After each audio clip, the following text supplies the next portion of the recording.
Mossad के काम करने के तरीकों पर हमेशा से ही सवाल उठते रहे हैं। अगर हम दुनिया की दूसरी बड़ी एजेंसीज जैसे अमेरिका की CIA या ब्रिटेन की MI6 से इसे कंपेयर करें तो मोसाद साइज में काफी छोटी है, लेकिन इसका काम करने का तरीका कहीं ज्यादा एग्रेसिव और तेज है। यहां लंबी चौड़ी कागजी कार्रवाई के लिए कोई जगह नहीं है, फोकस सिर्फ और सिर्फ रिजल्ट पर होता है।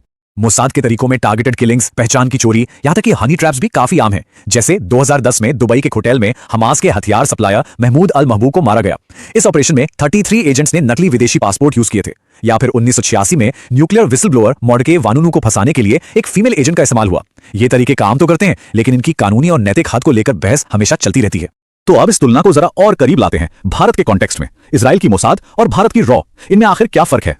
देखिए, दोनों के काम करने के तरीके में एक बेसिक फर्क है। रॉ पारंपरिक तौर पर एक डिफेंसिव एजेंसी रही है, मतलब इसका मुख्य काम है इंटेलिजेंस इकट्ठा करना, एक शील्ड की तरफ। दूसरी तरफ मोसाद का अप्रोच प्रोएक्टिव और ऑफेंसिव है, एक भाले की तरफ। वो खतरे का इंतजार नहीं करती, बल्कि खतरे को पैदा होने से पहले ही खत्म करने में यकीन रखती है।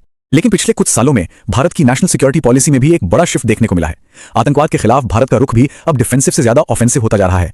तो ऐसे में सवाल यह है कि क्या हम भी सीक्रेट ऑपरेशंस के एक नए दौर में दाखिल हो रहे हैं? इस बात को समझने के लिए हमें यह मानना होगा कि मोसाद सिर्फ एक एजेंसी नहीं है, ये एक पूरी की पूरी स्ट्रैटेजी है। एक ऐसी स्ट्रैटेजी जो कहती है कि अपने देश को बचाने के लिए आप किसी भी हद तक जा सकते हैं, क्योंकि परछाइयों में लड़ी जाने वाली ये जंग कभी खत्म नहीं होती।